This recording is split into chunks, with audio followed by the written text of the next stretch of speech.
पंजाब हुकूमत ने वज़ीर आला मरियम नवाज़ की सरबराही में सुथरा पंजाब अथॉरिटी बनाने का फैसला कर लिया। पंजाब हुकूमत सुथरा पंजाब अथॉरिटी कायम करने का बिल पंजाब असम्बली में पेश करेगी। वज़ीर आला पंजाब ने सुथरा पंजाब अथॉरिटी कायम करने की मंजूरी दे दी। मतन में कहा गया है कि अथॉरिटी एक बाइख्तियार कारपोरेट इदारा होगी। अथॉरिटी को जायदाद खरीदने, रखने और बेचने का इख्तियार होगा। वज़ीर आला पंजाब अथॉरिटी के चेयरमैन होंगी। मुख्तलिफ महकमों के सेक्रेटरीज अथॉरिटी के अरकान होंगे। अथॉरिटी वेस्ट मैनेजमेंट के लिए पॉलिसी कवानीन मयार को मुकर्रर करेगी। मुख्तलिफ फीस और सर्विस चार्जेस मंजूर करने का इख्तियार अथॉरिटी के पास होगा। वेस्ट टू वैल्यू मंसूबे अथॉरिटी की मंजूरी से शुरू होंगे। वज़ीर आला पंजाब अथॉरिटी के चेयरमैन होंगी।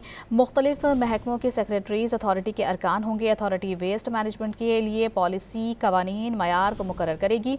मुख्तलिफ फीस और सर्विस चार्जेस मंजूर करने का इख्तियार अथॉरिटी के पास होगा।